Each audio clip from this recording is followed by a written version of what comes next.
بسم اللہ الرحمن الرحیم الحمد للہ رب العالمین والصلاة والسلام علی نبینا و حبیبنا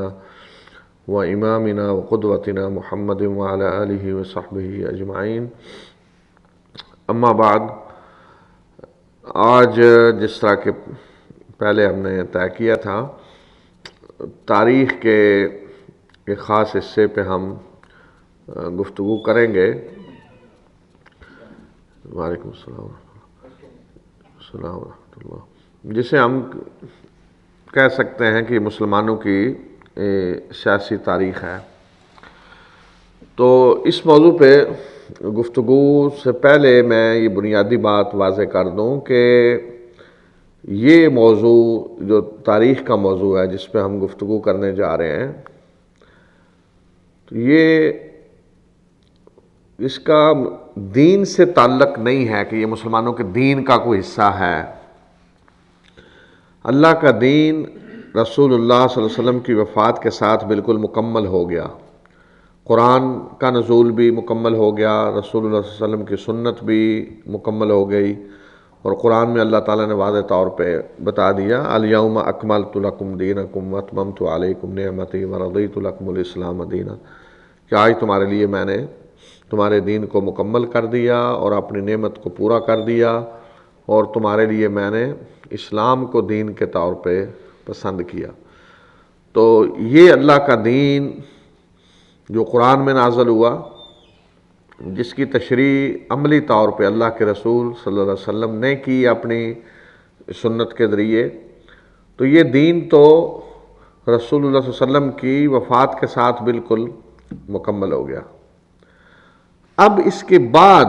جو کچھ ہوا ہے یہ مسلمانوں کی تاریخ ہے، جس کو ہم یہ کہہ سکتے ہیں کہ مسلمانوں نے اس دین پر عمل کیسے کیا. اس تاریخ میں یہ چیزیں بھی آتی ہیں، اور خاص طور پہ یہاں ہم کہیں گے کہ یہ مسلمانوں کی سیاسی تاریخ ہے کہ مسلمانوں نے سیاسی نظام اپنا کیسے بنایا، اس سیاسی نظام کو کیسے چلایا، اور ان کے اس سیاسی نظام میں کیا کیا واقعات پیش آئے، کیا کیا حادثات پیش آئے. تو یہ اصل میں مسلمانوں کے اس سیاسی نظام کی تاریخ ہے. تو ایک تو یہ بات واضح ہو جانی چاہیے کہ دین الگ ہے، اور یہ سیاسی نظام جو مسلمانوں نے رسول اللہ علیہ وسلم کی وفات کے بعد بنایا یہ الگ ہے، اس کو دین کے اندر شامل نہیں کرنا چاہیے. اور دوسری بات یہ کہ یہ سیاسی نظام ان لوگوں نے بنایا اور چلایا کہ جو رسول اللہ صلی اللہ علیہ وسلم کے تربیت یافتہ لوگ تھے، آپ کے اصحاب تھے، آپ کے ساتھی تھے، اور اس میں کوئی شک نہیں کہ وہ امت کے سب سے بہترین لوگ تھے، سب سے زیادہ اللہ سے ڈرنے والے، اللہ کی رضا کے طلبگار، جس طرح کہ اپنی عملی زندگی سے ان لوگوں نے ثابت کیا. اللہ کے راستے میں جہاد کیا، اللہ کے راستے میں ہجرت کی، اپنے مال خرچ کیے، اپنی جانوں کے نذرانے پیش کیے، اپنے گھر بار چھوڑے، یہ ساری ان کی قربانیاں ہیں. لیکن بہرحال اس سب کچھ کے باوجود وہ فرشتے نہیں تھے، وہ انسان تھے، اور نہ ہی وہ معصوم تھے کہ گناہوں سے پاک تھے. تو جب کوئی انسان ہے تو انسان ہوتے ہوئے اس سے کوئی غلطی ہو سکتی ہے، خطا ہو سکتی ہے، یا کوئی فیصلہ جو وہ کرتا ہے اجتہادی طور پہ اپنے طور پہ اس کو بہتر سمجھتے ہوئے، صحیح سمجھتے ہوئے، تو وہ فیصلہ بہرحال غلط بھی ہو سکتا ہے. لیکن اس طرح کے فیصلوں کے بارے میں رسول اللہ صلی اللہ علیہ وسلم نے فرمایا ہے کہ جب کوئی مجتہد کوشش کرتا ہے کہ کسی چیز کا فیصلہ کرے کتاب و سنت کے مطابق، یا دین کی بہتری سمجھتے ہوئے کس چیز میں بہتری ہے، بھلائی ہے، اور وہ اس میں اپنی پوری قوت طاقت صرف کرتا ہے صحیح فیصلہ کرنے کے لیے، تو اگر تو وہ فیصلہ اس کا حقیقت میں بھی صحیح ہوتا ہے، ایک تو اس نے سمجھا ہے صحیح، اور ایک ہے حقیقت میں بھی صحیح ہے، جس طرح ہونا چاہیے اسی طرح ہے، تو پھر تو اسے ڈبل اجر ملے گا. اور اگر اس کا فیصلہ حقیقت میں صحیح نہیں ہے، غلط ہے، یا اس کے غلط نتائج بھی نکلے ہیں، لیکن فیصلہ کرنے والے نے اپنی طرف سے انتہائی اخلاص کی بنیاد پہ کیا ہے اور پوری کوشش کرتے ہوئے حق کے پیچھے چلنے کی کیا ہے، تو اسے اجر اس کا ملے گا، سنگل اجر ملے گا، اور دوسری صورت میں ڈبل ملے گا۔ تو اس لیے صحابہ اکرام نے اس دور میں جو سیاسی فیصلے کیے، تو بہرحال اس میں ہمیں کوئی شک نہیں، اور نہ شک ہونا چاہیے کسی مسلمان کو، کہ ان کی اکثریت نے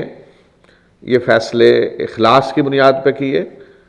دین کی بھلائی اور بہتری اسی میں سمجھتے ہوئے وہ سارے فیصلے کیے۔ اور آج تاریخ جب ان فیصلوں پہ تبصرہ کرتی ہے، یا آئندہ بھی قیامت تک تاریخ کو پڑھا جائے گا اور اس پہ تجزیے ہوں گے یا تبصرے ہوں گے یا کوئی اپنی رائے دے گا، تو وہ رائے بہرحال مختلف ہو سکتی ہیں، اور تاریخی طور پہ جو کچھ سامنے آیا کہ ان فیصلوں کے کیسے نتائج نکلے، تو تاریخ لکھنے والا یا تاریخ پڑھنے والے کہہ سکتے ہیں کہ ان فیصلوں کے نتائج اچھے نہیں نکلے بعض کے، اور بعض کے صحیح نکلے، اس لیے کہ تاریخ میں تو یہ سارا کچھ آ جاتا ہے جب نتائج سامنے آتے ہیں۔ لیکن جن فیصلوں کے نتائج اچھے نہیں نکلے، یا جہاں ہم یہ کہہ سکتے ہیں کہ اس کی بجائے اگر یہ ہوتا تو زیادہ بہتر تھا، بعد میں آنے والے تو یہ کہہ سکتے ہیں کہ اس کی بجائے اگر یہ فیصلہ ہوتا تو زیادہ بہتر تھا، اگر اس طرح نہ کیا جاتا تو زیادہ بہتر تھا۔ تو بہرحال جس نے اس طرح کیا، اس وقت انہوں نے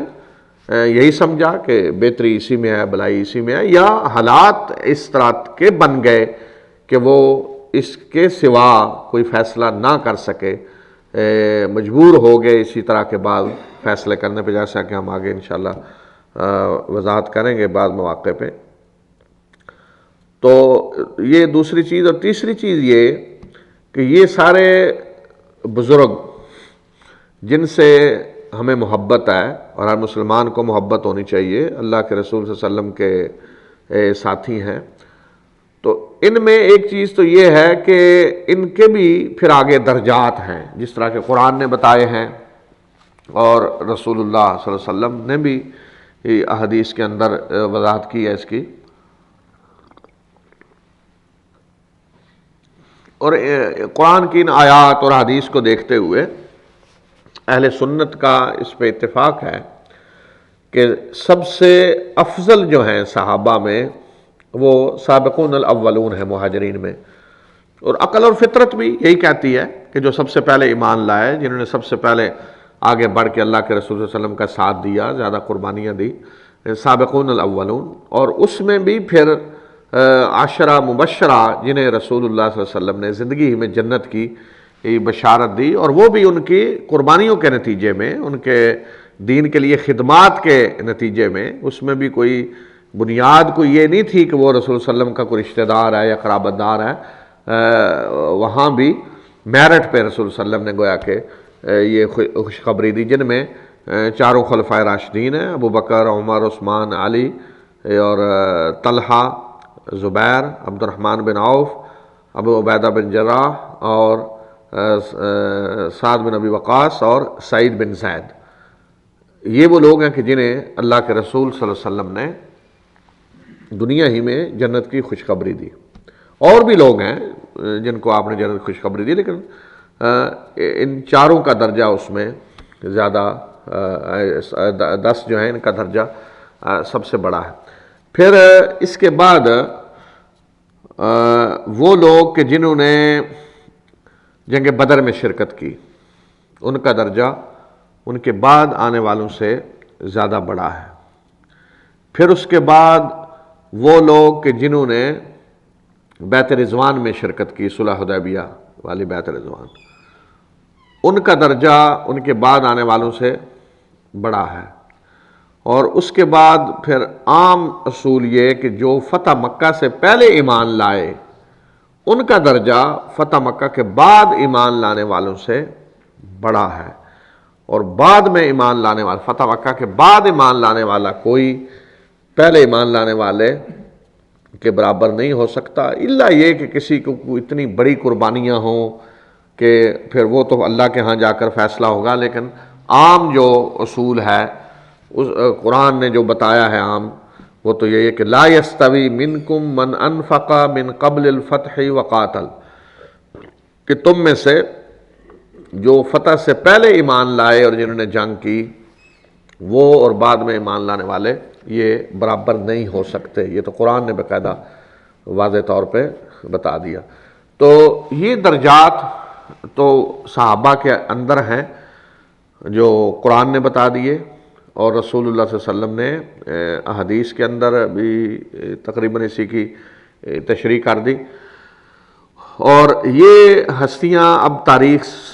کی ہستیاں ہیں، دنیا سے یہ لوگ جا چکے ہیں اپنے رب کے ہاں،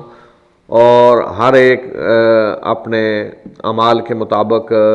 اللہ کے ہاں پہنچ چکا ہے۔ اور ہم بالکل یہاں وہی کہیں گے کہ جو قرآن نے بنی اسرائیل کو مخاطب کر کے کہا کہ جہاں ذکر ہوا ان کے بزرگوں کا، حضرت ابراہیم، اسحاق، یعقوب، اولاد یعقوب، تو اللہ تعالیٰ نے وہاں سورہ بقرہ میں فرمایا تلک امۃ قد خلت لہا ما کسبت ولکم ما کسبتم ولا تسألون عما کانوا یعملون، کہ یہ ایک امت یعنی ایک گروہ ہے، جماعت ہے، ایک لوگ ہیں جو جا چکے ہیں دنیا سے، تلک امۃ قد خلت لہا ما کسبت، جو کچھ انہوں نے کمایا وہ انہی کے لیے ہے، ان کی کمائی میں سے تمہیں کچھ نہیں ملے گا، وَلَكُمْ مَا كَسَبْتُمْ، تمہیں وہ کچھ ملے گا جو تم نے کیا ہے، وَلَا تُسْأَلُونَ عَمَّا كَانُوا يَعْمَلُونَ، اور جو کچھ وہ کرتے رہے ہیں ان کے بارے میں آپ سے نہیں پوچھا جائے گا۔ تو گویا کہ آج ہم بھی یہ کہتے ہیں اسی قرآن کی آیت کی روشنی میں کہ جو کچھ اس دور میں ہوا، صحابہ کے دور میں جو کچھ ہوا، اس کے بارے میں ہم سے نہیں پوچھا جائے گا۔ یعنی قیامت کے دن کسی مسلمان سے جو آج موجود ہے اس سے یہ سوال نہیں کیا جائے گا کہ ابو بکر کو خلیفہ ہونا چاہیے تھا یا عمر کو بتاؤ، یا علی کو ہونا چاہیے تھا یا عثمان کو بتاؤ، یا ان میں سے کون افضل تھا اور کیا، یا جو حالات واقعات پیش آئے تو ان میں فلاں نے جو کیا تو اس کے بارے میں تمہاری کیا رائے ہے، کہ نہیں، ہم اس دور میں موجود نہیں تھے، تو ہم سے یہ نہیں پوچھا جائے گا کہ وہ کیا کرتے رہے، وَلَا تُسْأَلُونَ عَمَّا كَانُوا يَعْمَلُونَ، کہ انہوں نے جو کچھ کیا اس کی بات پرس ہم سے نہیں ہوگی۔ اور جب یہ سوال ہی نہیں ہونا ہم سے، تو پھر ہمیں کوئی اس کی ضرور فکر نہیں ہونی چاہیے کہ فلاں معاملے میں ضرور ہم ایک فیصلہ کن حیثیت اختیار کریں، ہم کو جج بن کر بیٹھیں کہ کون ان میں سے صحیح ہے اور کون غلط ہے، فلاں جو واقعہ پیش آیا اس میں صحیح کون تھا، غلط کون تھا، ہم کو جج بننے کی کوشش کریں، یہ کوئی صحیح نہیں ہے، اور نہ اس کی کوئی ضرورت ہے۔ جب ہم سے پوچھا نہیں جائے گا تو کوئی ضرورت اس کی ہمیں نہیں ہے۔ ہاں، اگر کوئی ان میں سے کسی بھی بزرگ کو برا بھلا کہتا ہے تو پھر تو ظاہر ہے ایک مسلمان کوئی بھی ہو، کسی بھی مسلمان کو برا بھلا کہنے کی اللہ کے ہاں باز پرس ہوگی، پوچھا جائے گا۔ اور اگر کوئی اللہ کا نیک بندہ ہے اس کو کوئی برا بھلا کہتا ہے تو بہرحال پھر ایسے شخص کو تو اللہ کے ہاں حساب دینا پڑے گا۔ لیکن اگر کوئی اس معاملے میں کوئی بات ہی نہیں کرتا تو کوئی اس کا تعلق نہیں اس معاملے سے، اللہ کے ہاں یہ نہیں پوچھے تم نے اس مسئلے کو کیوں نہیں پڑھا، تم نے یہ تاریخ کیوں نہیں پڑھی، تم نے اس معاملے میں کوئی رائے کیوں نہیں قائم کی، کوئی کیا نہیں کیا، کوئی باز پرس نہیں ہے، کوئی معاملہ نہیں ہے۔ یہ ہماری ایک تاریخ ہے، اس کا میں نے کہا کہ تعلق اس طرح کو دین میں سے نہیں ہے کہ جہاں جب تک ہم اس پہ گفتگو نہ کریں اور جب تک ان واقعات میں کوئی عقیدہ نہ بنائیں، کوئی فیصلہ نہ کریں، ہمارا دین مکمل نہیں ہوتا، نہیں۔ حتیٰ کہ اگر آج کوئی اس پوری تاریخ کو جھٹلا دیتا ہے، کہتا جی وہی کچھ نہیں، یہ واقعات وہی نہیں ہے، تو اس کے اسلام میں تو کوئی فرق نہیں پڑے گا کہ وہ مسلمان نہیں رہا یا وہ نہیں۔ زیادہ سے زیادہ آپ یہی کہہ سکتے ہیں کہ ایک آدمی جی ایک تاریخی واقعات ہوئے ہیں جنہیں جھٹلا رہا ہے، زیادہ سے زیادہ یہی کہہ سکتے ہیں۔ تو یہ تو نہیں کہیں گے کہ وہ جی تاریخ کو جھٹلا رہا ہے تو وہ کافر ہو گیا، وہ فاسق ہو گیا، فاجر ہو گیا، تاریخ کو جھٹلا رہا ہے، نہیں۔ تاریخ اس نے جھٹلائی، نہ قرآن کو جھٹلایا، نہ رسول اللہ علیہ وسلم کی سنت کو جھٹلایا۔ تو اس لیے ان واقعات پہ بات کرتے ہوئے، سنتے ہوئے، یہ چیزیں ہمیں پیش نظر رکھنی چاہیے۔ اور تاریخ بہرحال تاریخ ہوتی ہے، اس کو کوئی جھٹلاتا بھی رہے تو وہ ختم تو نہیں ہو جاتی، وہ حقیقت بن کے رہتی ہے۔ تو آج ہم بالکل اس سے اس طرح لا تعلق نہیں ہو سکتے مسلمان کہ ہم کہیں جی اس تاریخ کو ہم پڑھیں ہی نہ۔ ظاہر ہے ہم پڑھیں گے، مسلمانوں کی تاریخ ہے، یا ہم اپنی آئندہ نسلوں کہیں جی اپنی تاریخ پڑھیں ہی نہ، یہ تو نہیں ہو سکتا ہے۔ اور جب اس تاریخ کو پڑھا جائے گا، کوئی بھی مسلمان پڑھے گا، تو بہرحال ذہن میں سوالات تو پیدا ہوتے ہیں کچھ، اور اس کا آدمی پہ اثر بھی پڑتا ہے، آدمی سوچتا ہے یہ کیسا ہوا، کیا ہوا، کیوں یہ نہیں ہونا چاہیے تھا، ایسے کیوں ہو گیا، تو یہ سارے سوالات پیدا ہوتے ہیں۔ اور پھر سب سے اہم جو چیز ہے وہ یہ ہے کہ تاریخ ایسی چیز ہے کہ جس سے سبق لینا چاہیے مسلمان کو، اور قرآن کا فلسفہ تاریخ بھی یہی ہے کہ تاریخ سے سبق لیا جائے، عبرت حاصل کی جائے تاریخ سے، اور جو کچھ تاریخ میں ہوا ہے اس سے عبرت حاصل کر کے ان واقعات کو آئندہ نہ دہرایا جائے، نصیحت حاصل کی جائے تاریخ سے۔ یہی قرآن کا فلسفہ تاریخ ہے، اور اسی مقصد کے لیے قرآن نے قوموں کی تاریخ بیان کی ہے جن کی طرف اللہ تعالیٰ نے انبیاء بھیجے، اور ایک مسلمان قوم کی تاریخ بھی اللہ نے بیان کی ہے، بنی اسرائیل جس وقت کی ان کی تاریخ ہے، وہ تو اس وقت تو مسلمان تھے نا، مسلمان قوم کی تاریخ ہے ساری، اور ان کی تاریخ بھی دو طرح کی ہے جو قرآن نے بیان کی ہے۔ ایک تاریخ وہ جو حضرت موسیٰ کے ساتھ رہتے ہوئے ہے، جس طرح کہ ہماری ایک تاریخ وہ ہے جو رسول اللہ صلی اللہ علیہ وسلم کی زندگی کے ساتھ ہماری تاریخ ہے، یعنی جسے ہم آج سیرت بھی کہتے ہیں، یعنی رسول اللہ صلی اللہ علیہ وسلم کے ساتھ مل کر آپ کی زندگی میں مسلمانوں نے کیا کیا، کس طرح جہاد کیا، کس طرح اللہ کے رسول صلی اللہ علیہ وسلم کی اطاعت کی، آپ کی اتباع کی، پیروی کی، آپ کا ساتھ دیا۔ یہ ایک تو یہ تاریخ ہے ہماری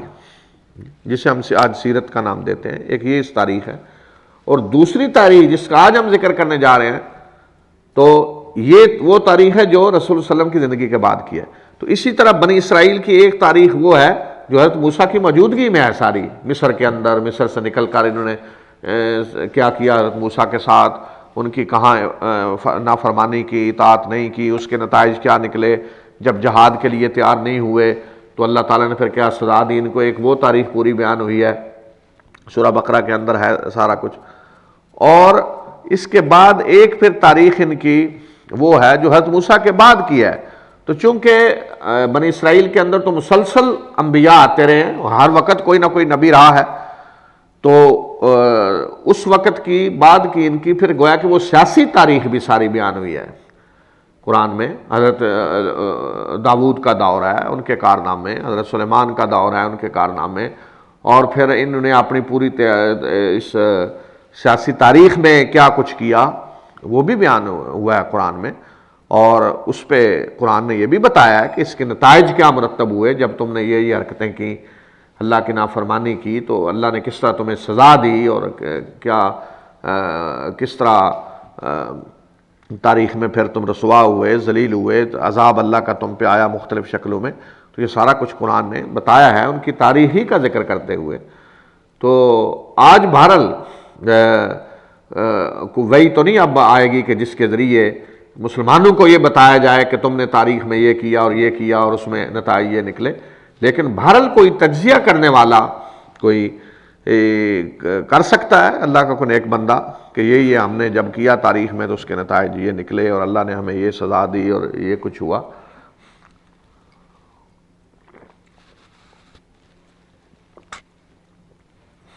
اور میرا خیال ہے اسی طرح کی کوشش تھوڑی علامہ اقبال مرحوم نے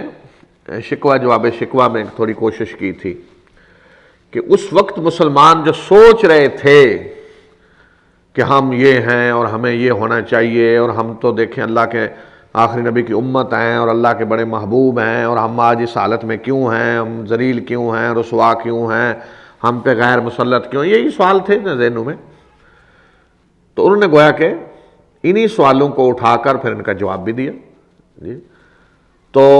ایک کوشش انہوں نے کی لیکن بہرحال وہ شاعر تھے، انہوں نے اپنے انداز سے کوشش کی، شاعر کا اپنا ایک انداز ہوتا ہے، تو کچھ لوگوں کو وہ اچھا لگا، کچھ کو اس وقت برا لگا۔ بہرحال میرا خیال ہے کچھ لوگوں نے تو شاید فتوے بھی دے دیے تھے اس وقت بڑے سخت ان کے خلاف، لیکن آج بہرحال وہی شکوہ جواب شکوہ ہے کہ جس کو سب پڑھتے ہیں جی سنتے ہیں۔ تو یہ گویا کہ تمہید ہے تھوڑی جو میں نے اس سے پہلے باندھی کہ ہم جو گفتگو کرنے جا رہے ہیں وہ کیا ہے۔ اب یہ کہ مسلمانوں کا جو سیاسی نظام ہے تو اس کے بارے میں اصول قرآن نے بتا دیے، رسول صلی اللہ علیہ وسلم نے بتا دیے، لیکن اس کی تفصیلات مسلمانوں پہ چھوڑ دیں۔ اور یہ صرف سیاسی نظام میں نہیں، اور بھی بہت ساری چیزیں ہیں جن میں اسلام نے صرف اصول بتائے ہیں اور تفصیلات چھوڑ دی ہیں مسلمانوں پہ، تفصیلات وہ خود طے کر لیں، اس لیے کہ اسلام اللہ کا آخری دین ہے، یا یہ ہم کہیں گے کہ اللہ کا یہ دین رسول صلی اللہ علیہ وسلم پہ مکمل ہو گیا، اب قیامت تک کوئی کتاب نہیں آئے گی، کوئی اللہ کا رسول نہیں آئے گا، یہی قیامت تک دین قائم رہنا ہے۔ تو حالات دنیا کے بدلتے رہتے ہیں، تو اس لیے اصول صرف بتا دیے بہت سارے معاملات میں اللہ تعالیٰ نے کہ ان اصولوں کی روشنی میں ہر آنے والے حالات کے اندر آپ اپنے تفصیلات طے کر لیں، باقی آپ ان خاکوں میں رنگ بھر لیں حالات کے مطابق، وہ خاکے بتا دیے، حدود متعین کر دیں۔ مثلا معاشی نظام ہے تو اس کے بھی حدود متعین کر دی ہیں، باقی تفصیلات چھوڑ دیں، آپ جیسے چاہیں کریں۔ اسی طرح سیاسی نظام ہے، صرف عبادات کا نظام ہے جس میں تفصیلات بھی طے کر دی گئی ہیں، جس میں صرف اصول ضابطے نہیں بتائے، چھوٹی چھوٹی تفصیلات بھی ساری طے کر دی گئی، اس لیے کہ عبادات کا نظام جو ہے یہ ایسا نہیں ہے کہ حالات کے مطابق جو بدلنے والا ہے، وہ تو ہر قسم کے حالات میں ایک ہی چلے گا۔ تو سیاسی نظام جو ہے اس میں سب سے بنیادی چیز جو قرآن نے بتا دی ہے وہ تو یہ ہے کہ وَأَمْرُهُمْ شُورَىٰ بَيْنَهُمْ، کہ ان کا یہ سیاسی نظام باہمی مشورے پہ قائم ہوگا۔ تو اس سیاسی نظام میں سب سے بنیادی بڑی اہم پہلی چیز کیا ہوتی ہے کہ حکومت کسے ملے گی، حکمران کون ہوگا، جسے آپ امیر المومنین کہیں، خلیفہ کہیں یا نام کوئی بھی رکھیں، وہ کون ہوگا، کس بنیاد پہ اسے حکومت دی جائے گی،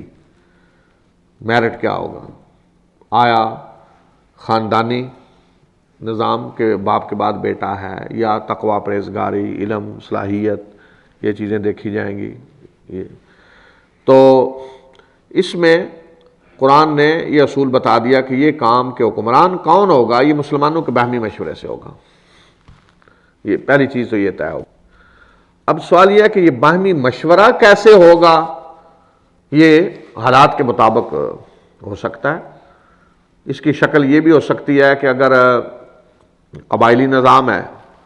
تو قبائلی سردار مثلا مل کر جس کے بارے میں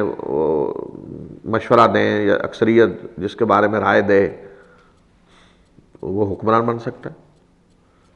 یا قوم کے کچھ بڑے لیڈر ہیں جو پتہ ہے کہ ساری قوم ان کے پیچھے چلے گی، ان کو بلا کر ان سے مشورہ کر لیا جائے۔ اس کے لیے ہمارے ہاں اسلامی تاریخ میں یا علمی ہماری تاریخ میں ایک اصطلاح استعمال ہوتی ہے،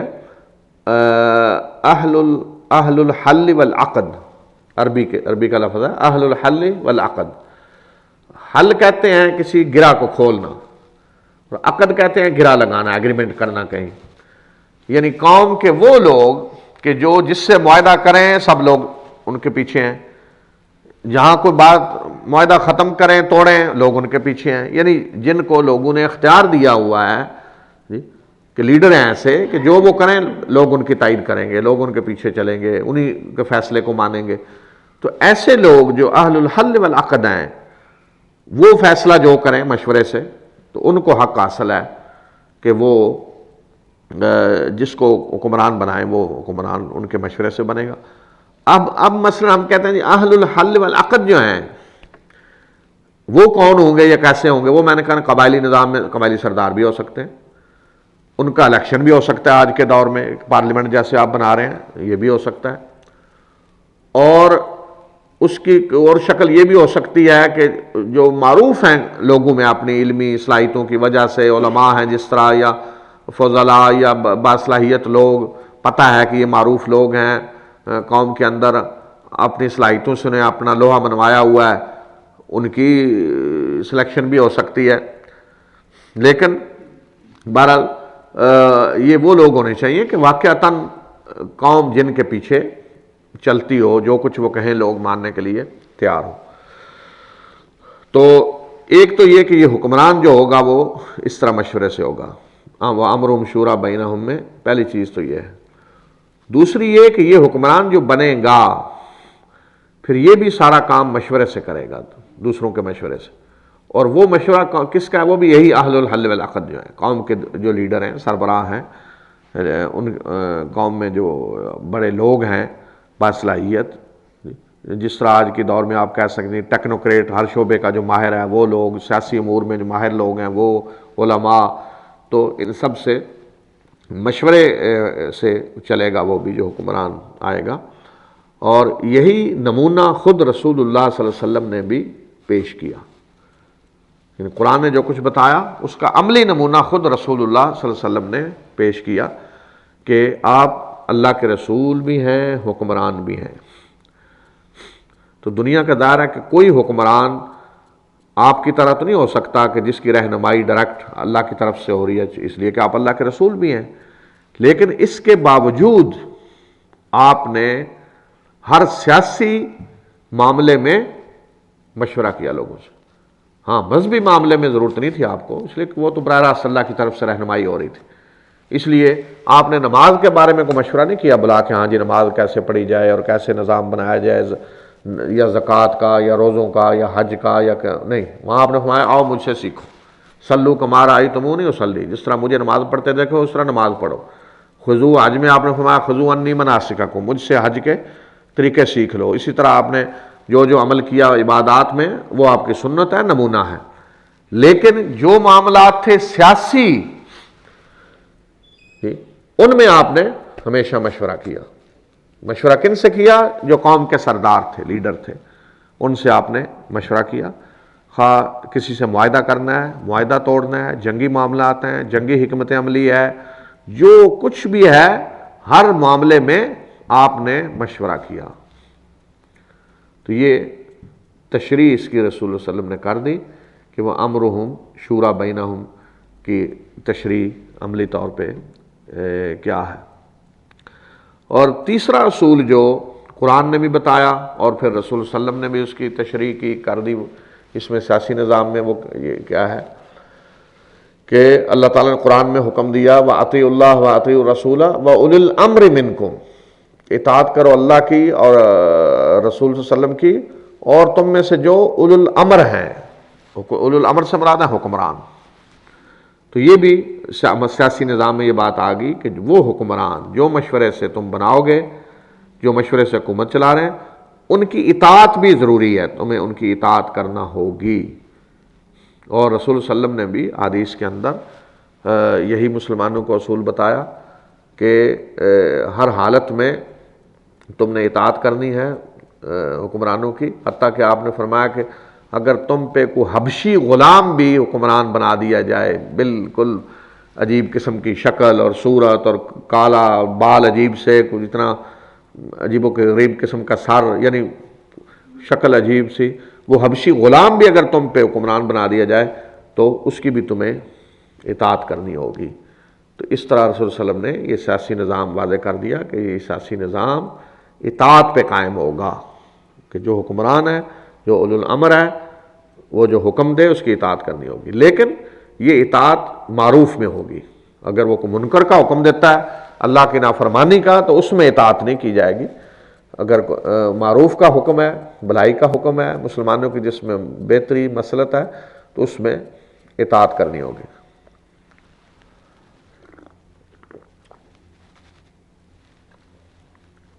تو یہ بنیادی اصول وضع کر کے آگے چھوڑ دیا گیا مسلمانوں کو کہ وہ اس اپنے سیاسی نظام کی تفصیلات کیسے طے کرتے ہیں۔ تو رسول اللہ صلی اللہ علیہ وسلم کی ذات، جیسا کہ میں نے عرض کیا کہ آپ کی ذات اقدس میں دو چیزیں بیک وقت جمع تھیں. ایک حیثیت آپ کی اللہ کے رسول صلی اللہ علیہ وسلم کی ہے، اور دوسری حیثیت آپ کی حکمران کی بھی ہے. تو آپ کی وفات کے ساتھ آپ کے رسول ہونے کی جو حیثیت ہے وہ تو اب ایسی سیٹ نہیں ہے جس کو کسی نے آ کر پر کرنا ہے. وہاں تو آپ نے فرما دیا کہ میرے بعد کوئی نبی نہیں آئے گا. قرآن میں بھی اللہ تعالیٰ نے واضح طور پہ بتا دیا کہ آپ خاتم النبیین ہیں، آپ کے بعد کوئی نبی نہیں ہے. رسالت اب مکمل ہو گئی، نبوت مکمل ہو گئی. اور دوسری جو حیثیت آپ کی تھی حکمران کی، تو آپ کی وفات کے بعد یہ خلا پر ہونا تھا، اس لیے کہ مسلمانوں کو اس طرح نہیں چھوڑا جا سکتا تھا کہ ان کا کوئی حکمران نہ ہو. اور اگر حکمران نہ ہوتا، نہ بنتا، اور سیاسی نظام نہ قائم ہوتا تو اسلام بالکل ختم ہو جاتا. اسی وقت جو اللہ کا دین رسول اللہ نے قائم کیا تو وہ ختم ہو جاتا اگر حکومت نہ قائم ہوتی، سیاسی نظام نہ قائم ہوتا. تو اس لیے ضروری تھا کہ اس خلا کو پر کیا جائے. رسول اللہ صلی اللہ علیہ وسلم نے خود اپنی زندگی میں اپنی وفات سے پہلے بالکل کسی کے بارے میں کوئی اس طرح کی وصیت نہیں کی تھی کہ میرے بعد فلاں حکمران ہوگا. کوئی اس طرح کا اشارہ نہیں کیا تھا کہ میرے بعد فلاں ہوگا. اس کی تفصیلات میں نے کہا ساری مسلمانوں پہ چھوڑ دی گئی. بعض لوگ جو کہتے ہیں آج بعض لوگ کہ رسول صلی اللہ علیہ وسلم نے کوئی وصیت کسی کے بارے میں کی تھی یا کیا، تو یہ بات رسول اللہ علیہ وسلم کی وفات کے بعد کسی نے آ کر نہیں کہی. کوئی دعوے دار اٹھ کر نہیں آیا کہ کسی نے کہا ہو کہ رسول صلی اللہ علیہ وسلم نے میرے بارے میں وصیت کی ہوئی ہے. اور ظاہر ہے کہ یہ وصیت اگر ہوتی تو وصیت تو سب کے سامنے کی جاتی ہے نا. یہ تو نہیں کہ آپ کسی کو اکیلے بلا کر اس کے کان میں کہہ دیں کہ میرے بعد تم حکمران ہو گئے، یہ تو نہیں ہوتا. وصیت تو سب کے سامنے کی جاتی ہے، تب اس کا اثر ہوتا ہے اور فائدہ ہوتا ہے. تو کوئی دعوے دار نہیں اٹھا کہ جس نے اٹھ کر کہا ہو کہ رسول اللہ صلی اللہ علیہ وسلم نے میرے بارے میں یا فلاں کے بارے میں ایسی وصیت کی ہے. بالکل کوئی یہ بات سامنے نہیں آئی. تو رسول صلی اللہ علیہ وسلم کی وفات جب ہوئی ہے تو یہ سوال کھڑا ہو گیا کہ آپ کے بعد اب خلیفہ کون بنے گا. خلیفہ کا مطلب یہ ہے کہ نائب آپ کا، حکومت کی حکمران کی حیثیت سے نائب. رسالت میں تو ختم، اب مکمل ہو گیا، نبوت مکمل، وہاں تو کوئی نیابت نہیں ہو سکتی. حکمران کی حیثیت سے آپ کا نائب کون ہوگا، یہ سوال کھڑا ہوا. تو تین نقطہ نظر سامنے آئے، یا تین کہہ سکتے ہیں کہ جماعتیں سامنے آئیں مختلف، کہ جن میں ایک تھے مہاجرین، ایک تھے انصار، اور ایک پھر مہاجرین میں بنو ہاشم، آپ کے خاندان کے لوگ. ان میں انصار نے کہا کہ خلیفہ ہم میں سے ہونا چاہیے. کیوں؟ کہ انہوں نے بتایا کہ ہماری قربانیاں اسلام کے لیے کیا ہیں، یہ خدمات ہیں. ہم نے اللہ کے رسول صلی اللہ علیہ وسلم کو یہاں بلایا دارالہجرت میں، مدینہ میں. ہم نے آپ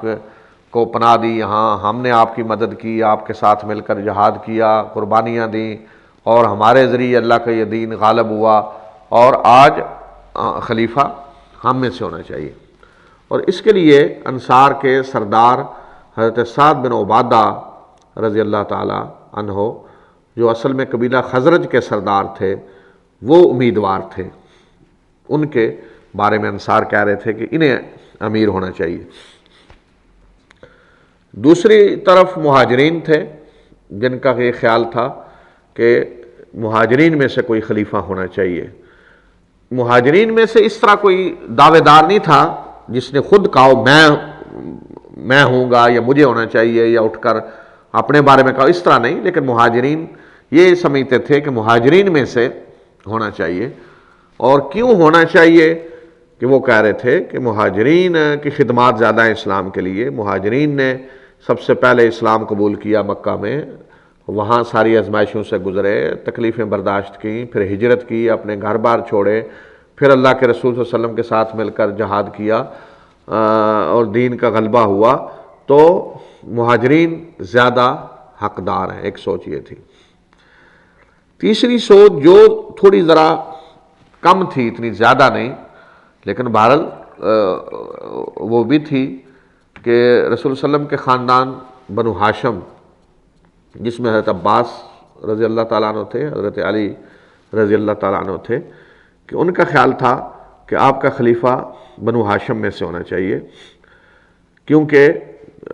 آپ بنو ہاشم رسول صلی اللہ علیہ وسلم کا خاندان ہے اور آپ کے خاندان میں سے خلیفہ ہونا چاہیے۔ اس نقطہ نظر کے حامی کچھ چند انصار بھی تھے، انصار میں سے بھی کچھ تھے جو کہہ رہے تھے کہ بنو ہاشم میں سے خلیفہ ہونا چاہیے، اور شاید چند مہاجرین بھی ہوں، لیکن مہاجرین کی اکثریت نہیں، چند مہاجرین۔ تو بہرحال ایک یہ نقطہ نظر بھی تھا۔ تو اس دور کی اصطلاح میں اگر ہم دیکھیں تو یہ کہہ سکتے ہیں کہ تین پارٹیاں سامنے آئیں جو اپنے آپ کو مستحق ثابت کر رہی تھیں کس کا؟ خلافت کا۔ تو یہ ابھی اس طرح بات چل رہی تھی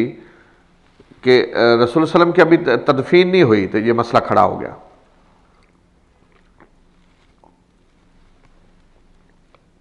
تو یہ بات آپس میں پہلے ہو رہی تھی، مہاجرین کے اندر بھی، انصار کے اندر بھی، لیکن اچانک ایک مرحلہ ایسا آیا کہ انصار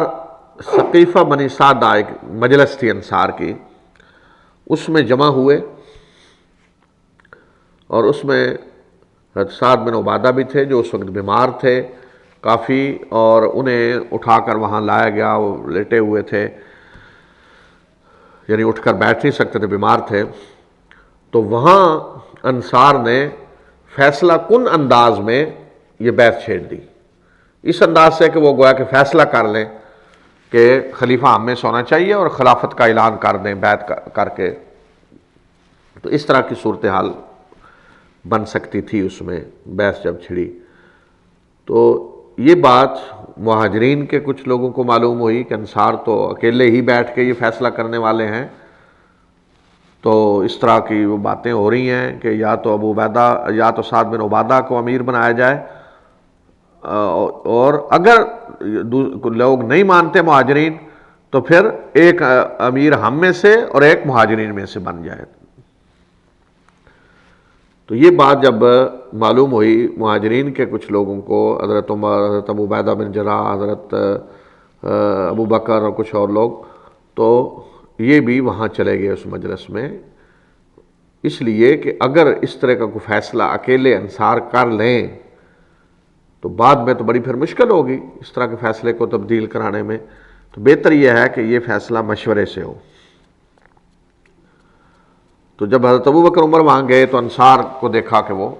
یہ کہہ رہے ہیں کہ ہم میں سے خلیفہ ہونا چاہیے، اور کیوں ہونا چاہیے اس کی دلیلیں انہوں نے دی کہ انصار کا مقام، ان کی فضیلت، اسلام کے لیے خدمات انہوں نے ساری بیان کی۔ تو جب انصار کے لوگ یہ اپنی تقریر کر چکے تو حضرت ابو بکر، عمر، ابو عبیدہ جو مہاجرین کے لیڈر تھے یہ بولنے لگے، حضرت عمر تقریر کرنے لگے تو حضرت ابو بکر نے انہیں روکا کہ تم چپ کرو، میں بات کرتا ہوں۔ تو حضرت ابو بکر نے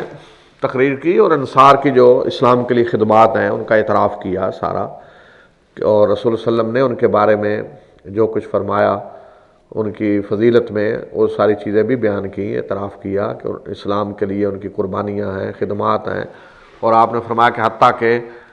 رسول اللہ صلی اللہ علیہ وسلم نے انصار کو مخاطب کر کے یہاں تک فرمایا کہ اے انصار، اگر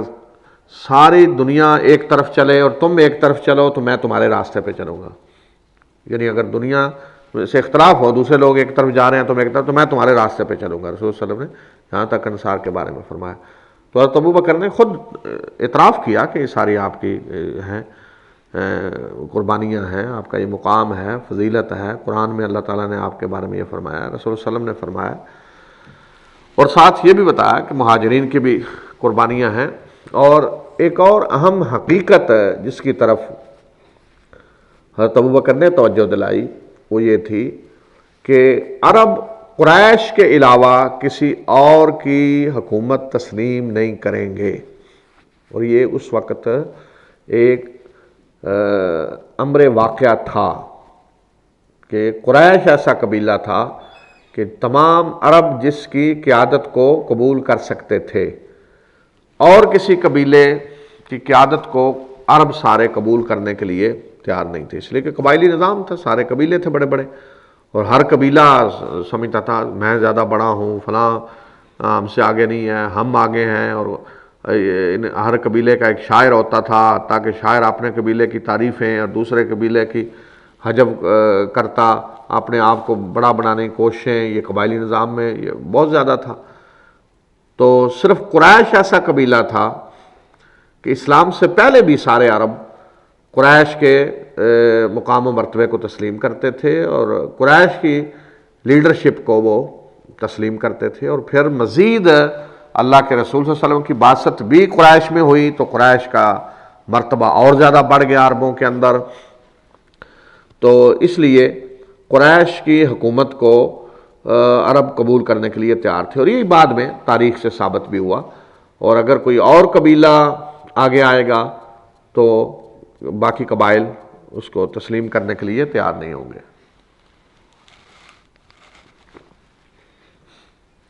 تو حضرت ابو بکر نے کہا کہ امیر قریش میں سے ہوں، اور تم لوگ ساتھ وزیر ہو، تعاون کرو، تمہارے مشورے کے بغیر کچھ نہیں ہوگا۔ تو اس طرح انصار بھی پھر تیار ہو گئے کہ قریش ہی میں سے کوئی خلیفہ ہونا چاہیے۔ تو اس موقع پہ حضرت ابو بکر نے حضرت عمر کو آگے کرنے کی کوشش کی، اور انصار کو کہا کہ حضرت عمر ہیں، ابو عبیدہ ہیں، ان میں سے کسی کو تم خلیفہ بنا لو۔ تو حضرت عمر نے اور ابو عبیدہ نے کہا کہ یہ ہماری کیا مجال کہ آپ کے، یعنی حضرت ابو بکر کو کہا کہ آپ کے ہوتے ہوئے ہم آگے بڑھیں، یہ کیسے ہو سکتا ہے؟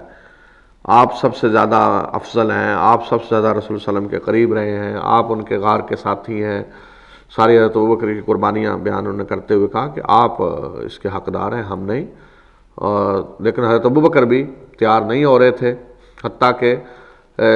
بیعت اس وقت جو کی جاتی تھی ہاتھ پہ ہاتھ رکھ کر، تو حضرت ابو بکر اپنی مٹھی کھولنے کے لیے تیار نہیں تھے۔ حضرت عمر زور لگا رہے ہیں کہ آپ ہاتھ کھول لیں، ہم بیعت کریں، تو حضرت ابو بکر کہہ رہے ہیں کہ نہیں، میں نہیں، آپ لوگ اس کے اہل ہیں، میں نہیں ہوں۔ تو بالآخر پھر مجبور کیا انہوں نے حضرت ابو بکر ہی کو کہ آپ ہی اس کے اہل ہیں، اور حضرت ابو بکر کی بیعت کی۔ حضرت عمر اور حضرت ابو عبیدہ بھی بیعت کرنے والے تھے کہ حضرت بشیر بن سعد جو انصار ہی کے ایک اور سردار تھے وہ آگے بڑھے، اور سب سے پہلے انہوں نے بیعت کی، اور انہوں نے بیعت کر کے وہ مسئلہ ہی ختم کر دیا کہ انصار کا جو جھگڑا تھا۔ تو کچھ انصار نے انہیں کہا بھی کہ آپ آگے بڑھ کے پہلے ہمارا حق ختم کر رہے ہیں، تو انہوں نے کہا میں جانتا ہوں کہ یہ مہاجرین کا حق ہے اور مہاجرین اس کے زیادہ اہل ہیں، تو اس لیے سب سے پہلے میں بیعت کرتا ہوں۔ تو انہوں نے بیعت کی، تو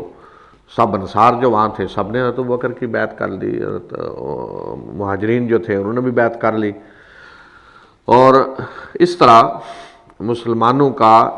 ایک یہ اتفاق ہو گیا حضرت ابوبکر کی خلافت پہ۔ لیکن ابھی بیعت سب لوگوں نے نہیں کی تھی جو وہاں تھے، لیکن حضرت سعد بن عبادہ نے بیعت نہیں کی، وہ تیار نہیں ہوئے، وہ نہیں مانے اس کو کہ مہاجرین میں سے خلیفہ ہو۔ لیکن باقی سارے ان کے قبیلے کے لوگوں نے بھی کر لی، انصار سب نے کر لی۔ تو حضرت سعد بن عبادہ پھر خاموش ہو گئے۔ انہوں نے بعض روایتوں میں ہے کہ بعد میں انہوں نے کبھی بیعت کر لی، اور بعد میں یہ ہے کہ انہوں نے بالکل بیعت نہیں کی، لیکن انہوں نے کوئی مسئلہ نہیں کھڑا کیا کسی کے لیے، خاموشی اختیار کر لی، کیونکہ وہ سمجھتے تھے اپنے طور پہ کہ انصار حقدار ہیں اور انصار میں سے خلیفہ ہونا چاہیے، تو وہ قائل نہیں ہوئے مہاجرین اس بات کے کہ مہاجرین میں سے خلیفہ ہو، تو وہ اپنے موقف پہ ڈٹے رہے، لیکن انہوں نے خاموشی اختیار کر لی، اس مسئلے کو کبھی دوبارہ چھیڑا نہیں انہوں نے۔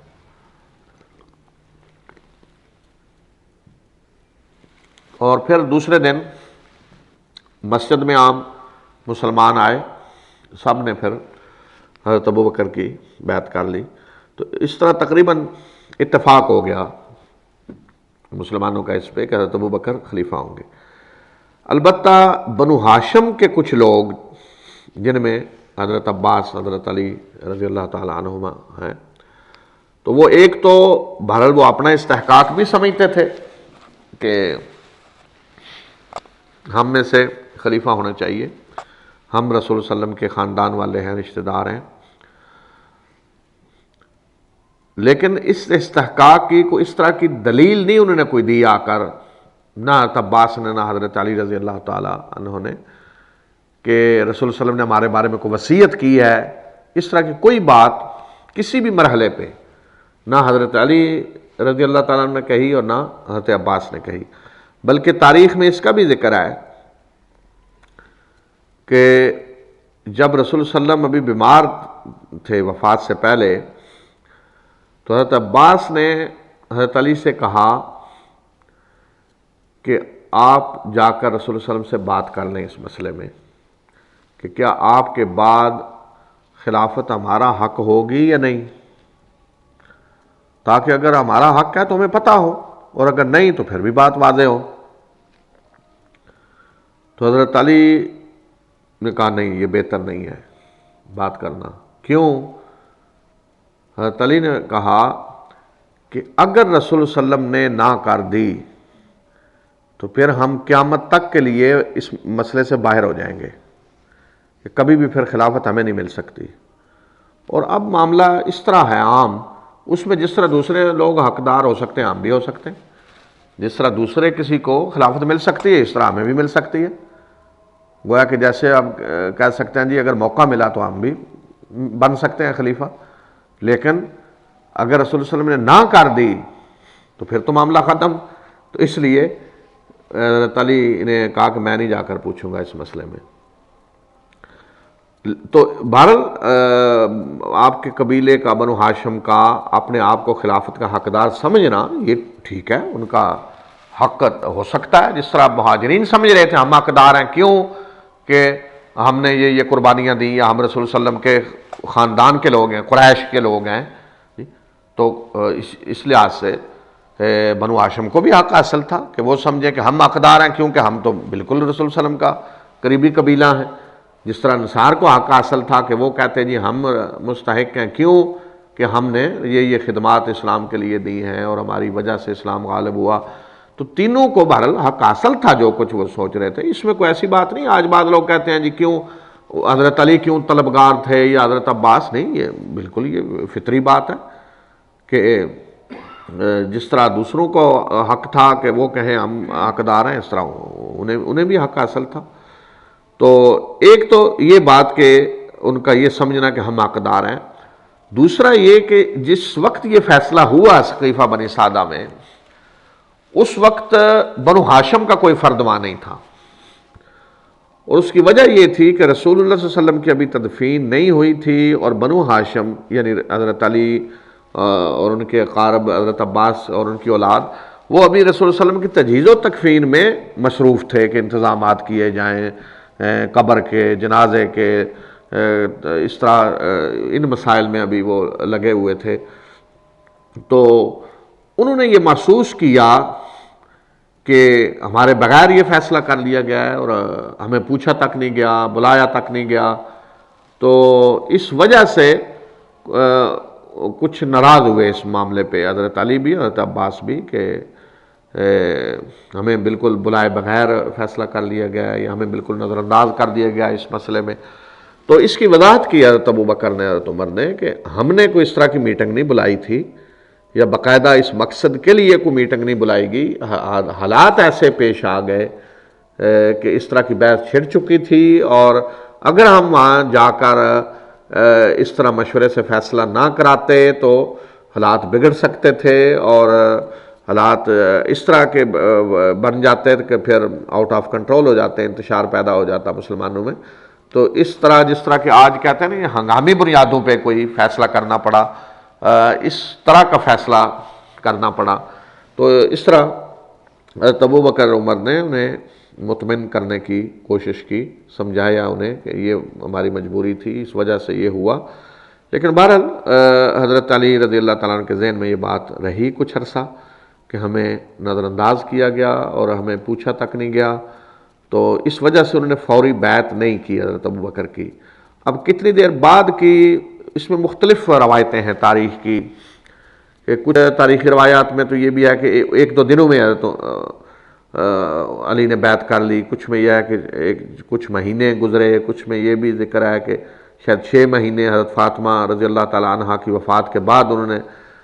بیعت کی۔ لیکن اس دوران بھی حضرت علی رضی اللہ تعالیٰ عنہ نے یہ نہیں کوئی بات کہی کہ میں اس لیے بیعت نہیں کر رہا کہ مجھے رسول صلی اللہ علیہ وسلم نے کوئی وصیت کی ہوئی ہے، یا میرے بارے میں کوئی رسول صلی اللہ علیہ وسلم یہ فرمایا کہ تم خلیفہ ہو گئے، یا اس طرح کوئی بات انہوں نے، کوئی دعویٰ انہوں نے نہیں کیا، نہ انہوں نے نہ حضرت عباس نے ایسی کوئی بات کہی۔ البتہ حضرت عباس نے بیعت جلدی کر لی، حضرت علی نے تھوڑی تاخیر سے کی، اور نہ اس دوران انہوں نے کوئی مسئلہ اس طرح کا کوئی پیدا کیا، تعاون کیا پورا حضرت ابوبکر سے۔ اور حضرت ابوبکر خلافت کے فوراً بعد اس طرح کی آزمائش میں مبتلا ہو گئے فوراً، کہ حالات نے جو رخ اختیار کیا کہ فوراً رسول صلی اللہ علیہ وسلم کی وفات کے بعد ارتداد کا فتنہ کھڑا ہو گیا پورے عالم اسلام میں، سوائے مکہ، مدینہ اور طائف کے سب لوگ جنہوں نے اسلام قبول کیا تھا یا تو مرتد ہو گئے دین سے، یا انہوں نے زکوٰۃ دینے سے انکار کر دیا، یا نبوت کے جھوٹے دعوے دار کھڑے ہو گئے۔ مثلا یمن میں نبوت کا جھوٹا دعوے دار کھڑا ہوا، یمامہ جو سب سے بڑا علاقہ تھا موجودہ سعودیہ کے ریاض کے قریب، یہ خرج کا علاقہ ادھر، یہ سارا علاقہ، اس میں مسلمہ کذاب کھڑا ہو گیا، اور ایک دو قبائل کے لوگ کھڑے ہو گئے نبوت کے جھوٹے دعوے دار۔ تو سوائے مکہ، مدینہ اور طائف کے پورے ملک میں جو جہاں جہاں اسلام اس وقت پھیل چکا تھا اور لوگ اسلام قبول کر چکے تھے، سب ان فتنوں کی لپیٹ میں آ گئے۔ تو اب آپ تصور کریں کہ اگر ان حالات میں مسلمان اپنا کوئی سیاسی نظام نہ بناتے، خلیفہ نہ بنتا، حکومت نہ بنتی، اور خلیفہ کی اطاعت نہ ہوتی، اور خلیفہ کے حکم پہ جہاد نہ ہوتا، زکوٰۃ نہ لی جاتی، معاشی نظام کی جو بنیاد تھی، تو اسلام ختم ہو جاتا۔ یعنی یہ تو علاقے سارے گئے تھے، اور سیاسی نظام نہ بنتا تو طائف اور مکہ والے بھی بالآخر نکل جاتے اسلام سے، اور یہ جہلیت پوری جو کا سمندر ارد گرد ہوتا، اور مدینہ بھی کیا کر سکتا تھا پھر ان کے مقابلے میں، بالآخر مدینہ منورہ پہ بھی یہ لوگ قبضہ کر لیتے سارے۔ تو اس طرح رسول اللہ صلی اللہ علیہ وسلم نے جس اللہ کے دین کو غالب کیا تھا وہ بالکل ختم ہو جاتا اگر یہ سیاسی نظام نہ بنتا، اگر حضرت ابوبکر خلیفہ نہ بنتے۔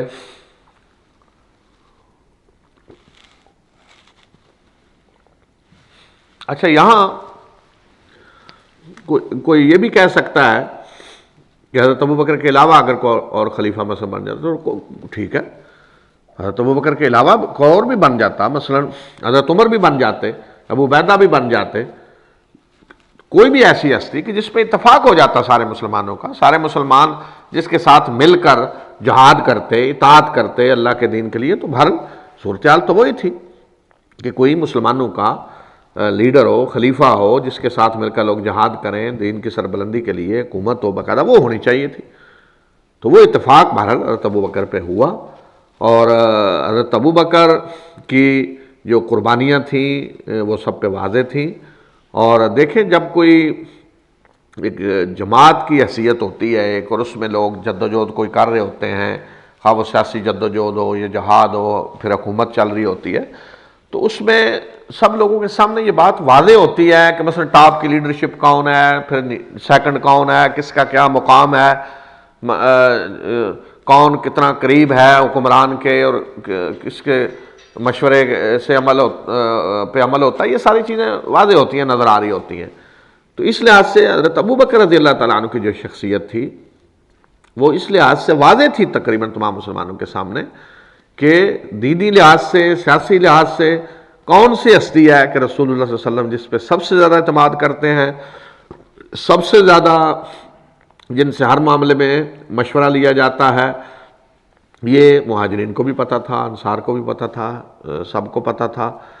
اور پھر اس میں ایک اور سب سے بڑی دلیل کہ رسول اللہ صلی اللہ علیہ وسلم نے اپنی بیماری کے وقت جب آپ مسجد میں نماز پڑھانے نہیں پہنچ سکے تو آپ نے حضرت ابو بکر کو نماز پڑھانے کا حکم دیا۔ تو اسلام کا جو سیاسی نظام ہے اس کا گہرا تعلق نماز سے ہے کہ جو حکمران ہوگا وہی نماز بھی پڑھائے گا۔ تو اس لیے حضرت ابو بکر کو حکم دینا کہ وہ نماز پڑھائیں، تو اس طرح رسول اللہ صلی اللہ علیہ وسلم نے تھوڑا سا اشارہ کر دیا کہ کون سی ہستی ہے کہ رسول اللہ صلی اللہ علیہ وسلم جس کو اہل سمجھ رہے ہیں کہ مسلمانوں کا اب لیڈر انہیں ہونا چاہیے، اور کس کو آپ اپنی جگہ پہ کھڑا کر رہے ہیں اپنے نماز کی جگہ پہ۔ اور حضرت حضرت عمر نے اس وقت یہ دلیل بھی دی جب حضرت ابو بکر انکار کر رہے تھے کہ نہیں میں نہیں بننا چاہتا اور آپ لوگ آگے آئیں، تو حضرت عمر نے اس وقت یہ کہا کہ جس شخص کو اللہ کے رسول صلی اللہ علیہ وسلم نے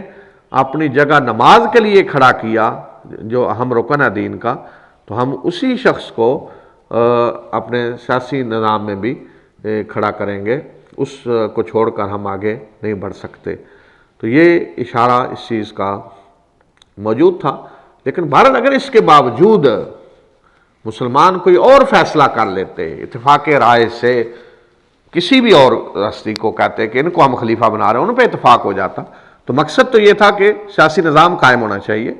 ایک خلیفہ ہونا چاہیے، اس کی اطاعت ہونی چاہیے، ہاں وہ حضرت ابو بکر ہوتے، حضرت عمر ہوتے، حضرت عثمان ہوتے، حضرت علی ہوتے، کوئی اور ایسی ہستی ہوتی جس پہ سب کا اتفاق ہو جاتا تو پھر بھی کوئی مسئلہ نہیں تھا۔ اصل تو مسئلہ ہے کہ خلیفہ ہونا چاہیے تھا، اور وہ مسلمانوں کا اتفاق حضرت ابو بکر پہ ہو گیا۔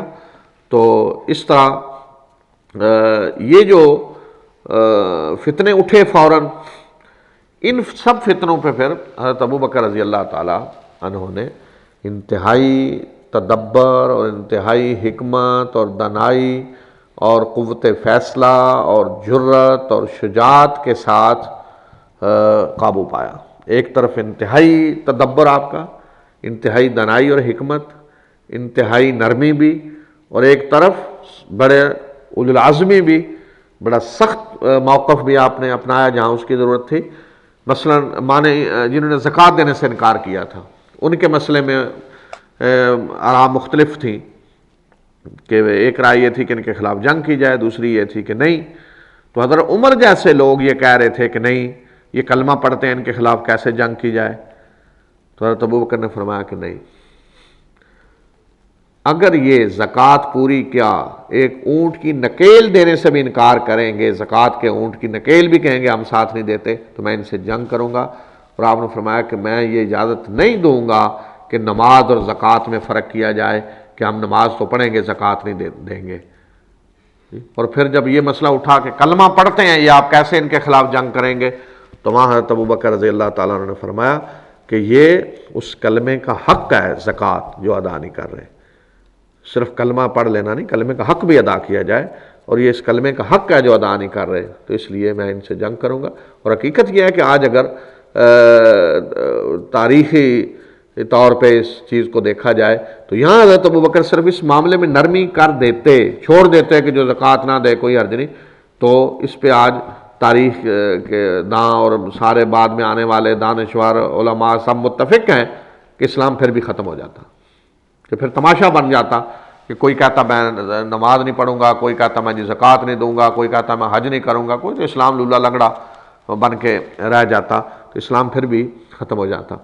تو اس طرح حضرت ابو بکر نے بیک وقت مرتدین کے خلاف جنگ کی جو باقاعدہ دین سے ہی نکل گئے تھے، اور نبوت کے جھوٹے دعوے داروں کے خلاف جنگ کی، اور جنہوں نے زکوٰۃ دینے سے انکار کیا تھا ان کے خلاف جنگ کی۔ اور اس میں ایک اور بڑی عجیب بات آپ دیکھیں کہ جب اتنا طوفان کھڑا ہو گیا ہر طرف سے خبریں آ رہی ہیں وہاں فلاں مرتد ہو گیا، فلاں مرتد ہو گیا، قبیلے کا قبیلہ، فلاں جگہ فلاں قبیلے نے اپنا نبی جعلی کھڑا کر دیا، پورا یمامہ میں مسالمہ کذاب کھڑا ہو گیا، فلاں جگہ فلاں نے قبضہ کر لیا، پورے عرب سے دنیا سے یہ خبریں آ رہی ہیں۔ اور دوسری طرف رسول اللہ صلی اللہ علیہ وسلم نے آخری وقت اپنی وفات سے پہلے جو لشکر تیار کیا تھا رومیوں کے خلاف کارروائی کے لیے، جسے لشکر اسامہ کہا جاتا ہے، تو مسئلہ یہ کھڑا ہوا کہ اس لشکر کو روانہ کیا جائے یا نہیں، اور وہ لشکر ابھی خیمہ زن تھا مدینہ سے باہر کے، رسول صلی اللہ علیہ وسلم کی وفات ہو گئی۔ تو ان حالات میں جب سب طرف یہ سارا کچھ ہو رہا ہے، تو بعض لوگوں نے کہا کہ اس لشکر کو نہ بھیجیں، اب اندر حالات ایسے ہیں، خانہ جنگی ہے، اور آپ روم بھیج رہے ہیں ایک لشکر کو آپ ان حالات میں۔ تو لوگوں نے کہا جی کہ یہاں آ کر لوگ ہمیں اچک کر لے جائیں گے، پیچھے مدینہ میں کچھ نہیں رہے گا باقی۔ تو حضرت ابوبکر رضی اللہ تعالیٰ نے بڑے عزم کے ساتھ یہ کہا، فرمایا کہ اگر مجھے یہ پتا ہو کہ بھیڑیے آ کر میری ٹانگیں نوچیں گے مدینہ میں، یعنی کوئی حفاظتی تدابیر نہیں کچھ بھی اس لشکر کے جانے کے بعد، تو پھر بھی میں اس لشکر کو نہیں روکوں گا۔ اور اس میں بھی آپ دیکھیں تاریخی لحاظ سے کتنی اہم بات ہے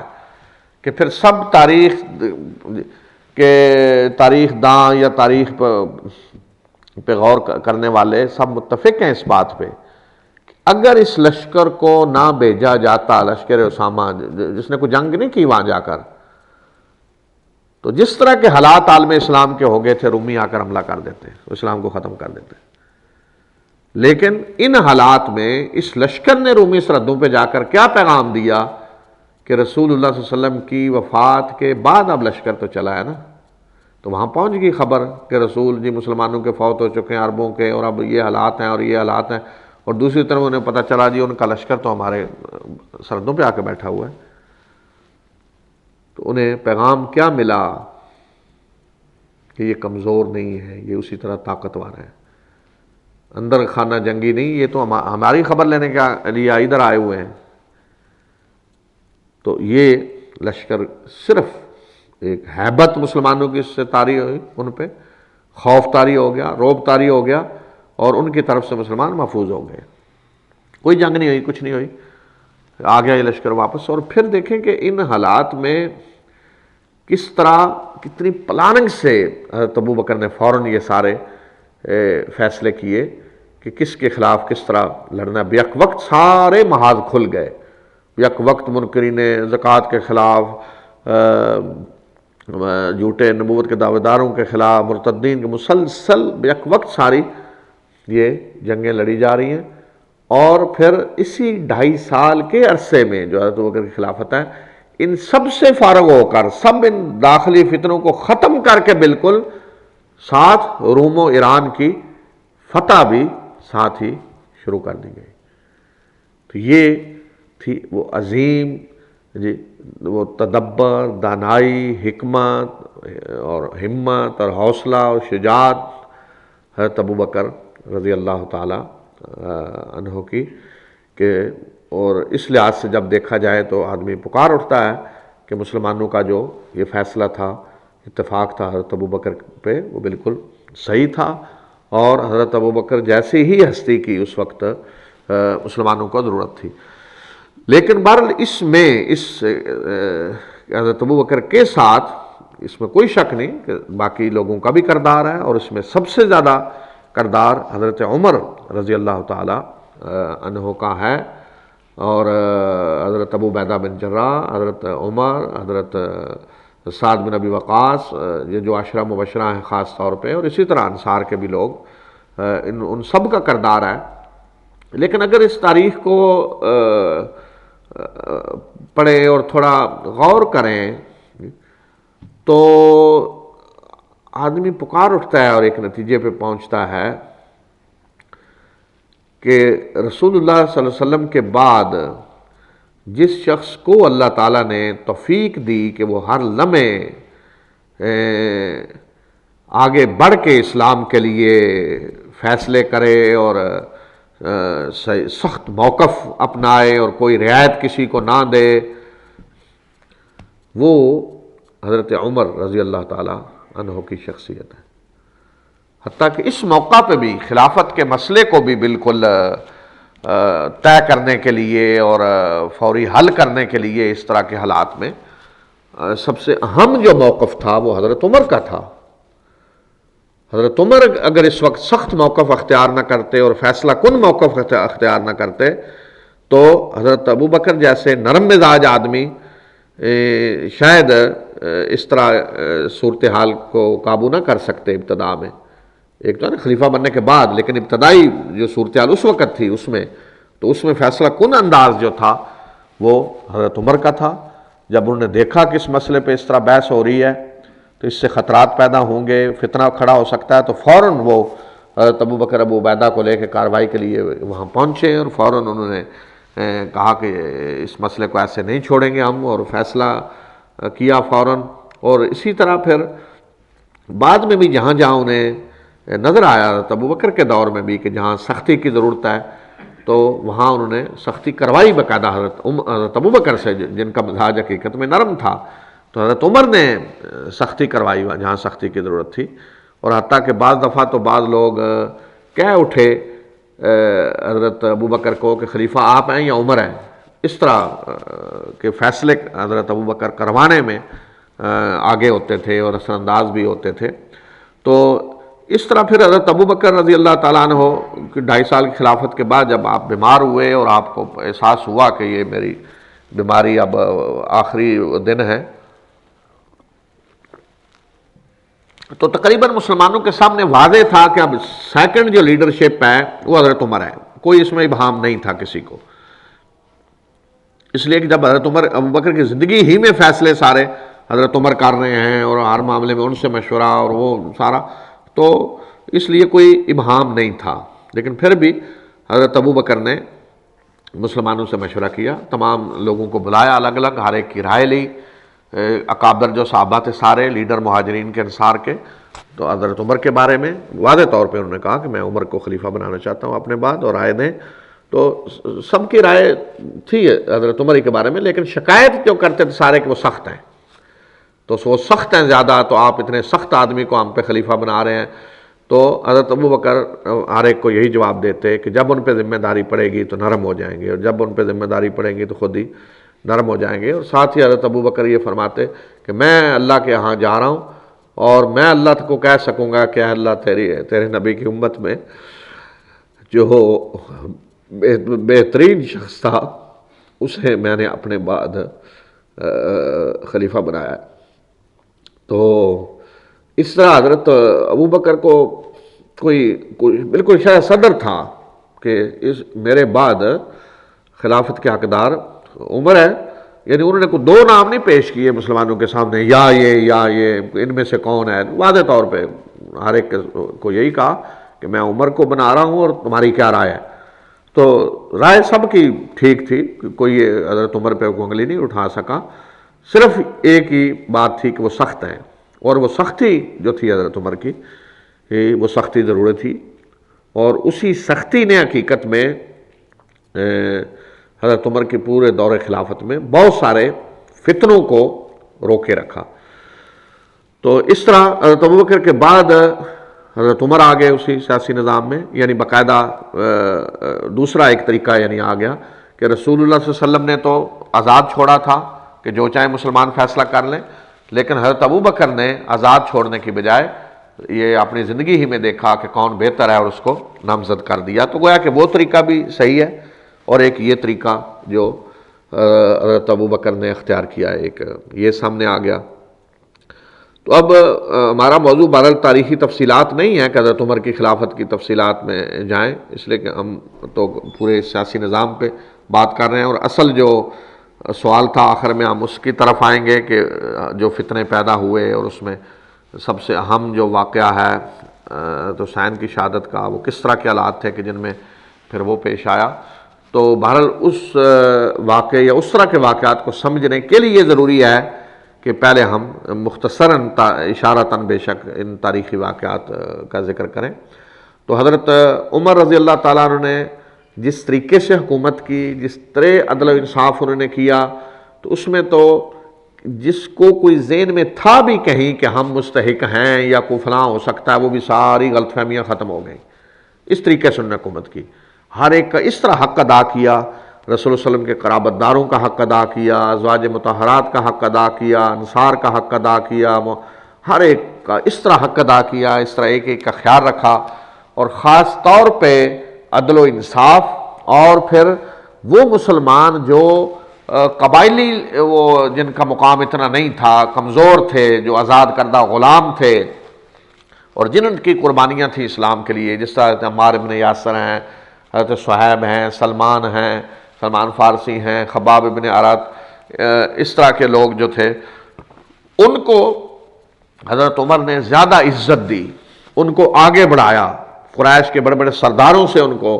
آگے بڑھایا، اور حتیٰ کہ حضرت عمر کی مجلس میں جب لوگ بیٹھے ہوتے، قریش کے سردار بیٹھے، ظاہر نیچے ہی بیٹھے ہوتے تھے، تو اگر مثلا بیٹھے ہیں اور حضرت عمار آ گئے ہیں، حضرت سلمان فارسی آ گئے ہیں، یا حضرت صہیب، تو قریش کے سرداروں کو حضرت عمر کہتے پیچھے ہٹ جائیں، ان کو پیچھے آ رہے ہیں، آگے تشریف لائیں جی، آپ آگے بیٹھے، ان کو کہتے پیچھے ہو جاؤ۔ تو ایک دفعہ پیچھے کرتے کرتے جوتوں کی جگہ پہ پہنچا دیا قریش کے سرداروں کو، تو انہوں نے چمگوئیاں شروع کر دیں، جی عمر نے تو ہمیں ذلیل کر دیا۔ تو اس طرح حضرت عمر کے دور میں ایک قریش کے جو سردار تھے، ان کے ذہنوں میں ایک چیز آنے لگی کہ حضرت عمر جو ہیں وہ ہمیں کوئی اہمیت نہیں دے رہے، ہمیں آگے نہیں بڑھا رہے، اور دوسرے جو لوگ ہیں ان کو زیادہ عزت دے رہے ہیں۔ تو حضرت عمر کو جب اس طرح کی باتوں کا پتہ چلا، تو انہوں نے ان لوگوں کو بلا کر واضح طور پہ کہا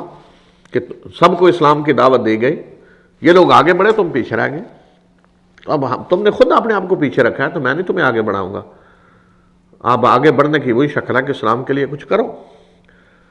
تو یہ لوگ قریش حضرت عمر سے ناراض رہنے لگے، قریش کے جو لوگ تھے، کہ حضرت عمر دوسروں کو آگے بڑھا رہے ہیں اور گویا کہ ہمیں نہیں نواز رہے۔ تو اب دیکھیں، یہ بالکل اسی طرح ہے جس طرح آپ یہ سمجھیں آج کے دور میں کہ جیسے ہمارے یہاں نظام بنا ہوا ہے، جاگیردار اور وڈیرے اور فلاں اور یہ بڑے بڑے لوگ جو چودھری سردار ہوتے ہیں۔ اب تحریک کوئی ایسی ملک میں اٹھے اچانک کہ جس میں یہ سارے الیکشن ہار جائیں جی، اور غریب لوگ سارے، اچانک کو پارٹی ایسی آئے کہ غریب لوگ سارے جیت کر آ جائیں، تو اب انہیں نظر آئے جی فلاں غریب آدمی جس کو ہمارے علاقے کا وہ نائی اور موچی اور فلاں جی وہ ہمارا کمی آج وزیر بنا ہوا ہے، وہ فلاں جگہ بیٹھا ہوا ہے فلاں، اور ہماری کوئی حیثیت نہیں جی، یہ حال قریش کا ہو گیا۔ تو پھر اس حال میں قریش کو چھلانگ لگانا چاہتے تھے کہ نظام پہ قبضہ کر لیں کسی طرح۔ تو کچھ اشارے بعد لوگوں نے دیے۔ ایک دفعہ حضرت ابن عباس کہتے ہیں کہ حج کے موقع پہ، میں حج پہ تھا، حضرت عمر بھی تھے، حضرت عبد الرحمن بن عوف بھی تھے، تو حضرت عبد الرحمن بن عوف نے حضرت عمر سے کہا کہ ایک شخص ابھی آیا اور اس نے مجھ سے ایسی بات کی کہ فلاں شخص یہ کہہ رہا ہے کہ بس عمر کو فوت ہونے دیں، دیکھیں ہم قبضہ کر لیں گے حکومت پہ۔ یعنی نام نہیں لیا گیا اس میں، لیکن ظاہر ہی ہوتا ہے کہ قریش کا کوئی سردار تھا، اور ان سرداروں میں بنو امیہ کے لوگ تھے جو پیچھے رہے، اسی طرح اور لوگ تھے، بڑے بڑے سرداروں کے بیٹے، بہت لوگ تھے۔ تو حضرت عمر کو جب یہ پتہ چلا تو حضرت عمر نے اسی وقت چاہا کہ اچھا اگر یہ بات ہے تو میں سارے مسلمانوں کو بلا کے پھر ایک واضح یہاں حج ہی میں اعلان کرتا ہوں کہ گویا کہ وہ چاہتے تھے کہ یہ نظام کیسا ہے اور کیسے ہوگا اور آئندہ بھی۔ تو حضرت عبد الرحمن بن عوف نے کہا کہ یہاں حج میں مناسب نہیں ہے، لوگ یہاں عام قسم کے آئے ہوئے ہیں، آپ بات کریں گے تو سب لوگوں کو سمجھ نہیں آئے گی، آپ کی باتوں کا لوگ غلط مطلب نہ لے لیں، آپ مدینہ جا کر یہ بات کریں۔ تو مدینہ پہنچ کر جو پہلا جمعہ تھا حضرت عمر نے جو پڑھایا، تو اس میں انہوں نے یہ واضح طور پہ کہہ دیا کہ میں نے ایسی باتیں سنی ہیں، تو جو لوگ اس طرح کی کوشش کریں گے کہ مسلمانوں کے مشورے کے بغیر حکومت پہ قبضہ کرنے کی کوشش کریں گے، وہ سن لیں کہ ان کی گردن اڑا دی جائے گی، ہم اس کی اجازت نہیں دیں گے۔ اور انہوں نے کہا کہ حضرت عمر نے فرمایا کہ ثقیفہ بنی سعدہ میں بھی جو کچھ ہوا کہ وہ کوئی یہ نہ کہے کہ وہاں اچانک کوئی ایسے ہو گیا تو یعنی صحیح فیصلہ نہیں ہوا، تو انہوں نے فرمایا کہ وہ صحیح فیصلہ ہوا تھا حضرت ابوبکر کا، مشورے سے ہوا تھا، اس لیے کہ اس وقت حضرت ابوبکر جب خلیفہ بنے تو اس وقت بھی قریش کے کچھ بڑے بڑے جو سردار تھے انہوں نے چیمہ گوئیاں شروع کی آپس میں ایسے کہ دیکھیں جی قریش کے چھوٹے سے قبیلے کا آدمی خلیفہ بن گیا، حضرت ابوبکر کا قبیلہ بہت چھوٹا تھا، چھوٹے سے قبیلے کا آدمی خلیفہ بن گیا، اور ابو سفیان نے حضرت علی سے آ کر کہا کہ دیکھیں قریش کے معمولی سے قبیلے کا آدمی خلیفہ بن گیا ہے، تو اگر آپ چاہیں تو میں آپ کی حمایت میں یہاں جتنے کے لوگ اکٹھے کر دوں، یعنی آپ اٹھیں اور میں آپ کی حمایت کرتا ہوں ان کے خلاف۔ تو حضرت علی نے فرمایا کہ تم نے پہلے بھی اسلام کو نقصان پہنچانے کی کوشش کی، اسلام سے پہلے بھی، اسلام لانے سے پہلے بھی، اور کچھ نہیں بگاڑ سکے اسلام کا، تو اب بھی کچھ نہیں بگاڑ سکو گے، تم اب پھر اسلام کو نقصان پہنچانے کی کوشش کر رہے ہو۔ تو حضرت علی نے اس طرح ڈانٹ دیا انہیں۔ تو اس طرح یہ کچھ لوگ سردار جو قریش کے تھے وہ اس طرح کی سوچ رہے تھے کہ ہمیں کو موقع ملے تو ہم قبضہ کر لیں حکومت پہ اور ہمارا کنٹرول ہو جائے اور پھر ہم جو چاہیں وہ ہو۔ تو حضرت عمر رضی اللہ تعالیٰ عنہ نے جس طرح کا عدل و انصاف کیا تو اس میں تو بے بس تھے قریش، اور ساتھ پھر ان کا ڈنڈا بھی ہوتا تھا، وہ تو ڈنڈا بھی مارتے تھے، ساتھ ڈرتے تھے سارے۔ آپ یعنی اندازہ کریں کہ عمرو بن العاص جب گورنر ہیں مصر کے تو شکایت آئی کہ ان کے بیٹے نے ایک قبطی کو، وہاں جو ذمی تھے غیر مسلم شہری، ایک قبطی کے لڑکے کو مارا ہے۔ وہ قبطی آیا شکایت لے کر، تو حضرت عمر نے گورنر صاحب کو بلا لیا عمرو بن العاص، اور یہ عمرو بن العاص کو معمولی آدمی نہیں ہے، قریش کے سب سے بڑے سردار کے بیٹے، جاہلیت کے دور میں چند لوگ جو قریش کے بڑے بڑے لوگ تھے ان میں ان کا باپ تھا، اور خالد بن ولید، خالد کا باپ ولید بن مغیرہ، اور ان کا باپ عاص، بڑے بڑے جو لوگ تھے ان میں سے تھا۔ تو یہ تھی قریش کی یعنی لیڈرشپ جسے کہیں، بڑے لیڈر قریش کے جو بعد میں ایمان لائے بہرحال۔ تو حضرت عمر نے بلا لیا، پوچھا ہاں بھی کیا ہوا، مارا؟ تو وہیں آپ نے قبطی کے بیٹے کو کہا کہ جس طرح تمہیں مارا ہے اسی طرح اس کے بیٹے کو میرے سامنے مارو۔ اب اس سے زیادہ آپ اندازہ کریں کوئی رسوائی ہو سکتی ہے قریش کے ایک سردار کی کہ گورنر اور وہ اور اس کے بیٹے کو سامنے قبطی سے ڈنڈے مروائے جا رہے ہیں اسی طرح جس طرح مارا ہے۔ اور اسی طرح دوسرے جو معاملات ہوتے تھے، احتساب کا مسئلہ، مالی معاملات، کوئی مسئلہ، تو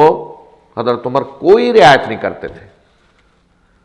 اور بالکل اس طرح حساب لیتے تھے بڑے بڑے لوگوں سے کہ کانپ اٹھتے تھے۔ اس لیے حضرت عثمان کے دور میں ایک دفعہ جب یہی مسئلہ چلا، شکایت گورنروں کے بارے میں آئی، تو معاویہ بن ابی سفیان کا مسئلہ بنا، تو حضرت عثمان نے کہا کہ میں نے تو نہیں انہیں نامزد، میں نے گورنر نہیں بنایا، انہیں تو حضرت عمر نے بنایا ہوا تھا۔ تو حضرت علی نے کہا کہ اصل مسئلہ یہ ہے کہ آپ کو یہ بھی تو پتہ ہونا چاہیے کہ حضرت عمر کے دور میں جب وہ گورنر تھے تو اتنا ان کا غلام،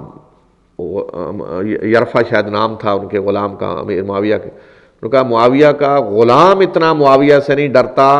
تھا جتنا معاویہ عمر سے ڈرتے تھے، ان کا اپنا غلام اتنا ان سے نہیں جتنا وہ حضرت عمر سے ڈرتے تھے، اور آپ اتنے نرم ہیں کہ آپ کے بارے میں آپ سے پوچھے بغیر وہ آپ کا نام لے کے فیصلے کرتے پھرتے ہیں، آپ سے پوچھتے بھی نہیں، وہ کہتے ہیں جی امیر المومنین نے یہ کہا، امیر المومنین نے یہ کہا، آپ کا کوئی ڈر روب نہیں۔ تو یہ تھی وہ ہیبت حضرت عمر کی کہ جس میں قریش کو انہوں نے آپ کہیں گے لگام میں ڈال کے رکھا، ذرا نکیل ڈال کے رکھا، ان کو کوئی کسی کا حق نہیں مارنے دیا، نجائز کو تجاوز کسی حد سے نہیں کرنے دیا۔ تو اس لیے اس دور میں کوئی اس طرح کا فتنہ نہیں برپا ہو سکا کہ کسی طرح کا کسی کو موقع ملے، کوئی فتنہ پیدا کرے، کوئی مسئلہ کھڑا کرے، جی فلاں کو زیادہ اہمیت دی جا رہی ہے، فلاں کو یہ، کوئی قبائلی فتنہ، کوئی اس طرح، کوئی بالکل سارے فتنوں کے دروازے بند رہے۔ لیکن پھر ان سارے فتنوں کے دروازے حقیقت میں کھلے حضرت عمر رضی اللہ تعالیٰ عنہ کی شہادت کے بعد. اور یہ بات رسول اللہ صلی اللہ علیہ وسلم نے فرمائی بھی تھی. آپ نے جو خبریں آنے والے حالات کی بتائیں سیاسی نظام کے بارے میں بھی، حضرت حذیفہ کو جو آپ کے رازداں سمجھے جاتے تھے، تو ان میں حضرت حذیفہ کو آپ نے یہ بھی بتایا تھا کہ ایک دروازہ ہوگا، فتنہ کا دروازہ بند ہے، وہ دروازہ جو کھلے گا تو فتنے آئیں گے. جی تو حضرت عمر کو حضرت حذیفہ نے اشارتاً بتایا. تو حضرت عمر نے صرف اتنا پوچھا کہ وہ دروازہ خود کھلے گا یا اسے توڑا جائے گا؟ تو حضرت حذیفہ نے کہا کہ اسے توڑا جائے گا، تو پھر فتنوں کے دروازے کھلیں گے. تو وہ گویا کہ دروازہ حضرت عمر تھے جنہوں نے وہ فتنے سارے روکے ہوئے تھے، اور جب وہ دروازہ ٹوٹا تو پھر یہ فتنے سارے شروع ہوئے. تو انشاءاللہ اگلی گفتگو میں ہم اسی پہ پھر بات کریں گے کہ حضرت عمر کی شہادت اور ان کے بعد پھر جو حالات پیش آئے اور اس کے بعد کے فتنے جو کھڑے ہوئے امت میں، تو اس پہ انشاءاللہ آئندہ ہفتے گفتگو کریں گے. وآخر دعوانا الحمدللہ.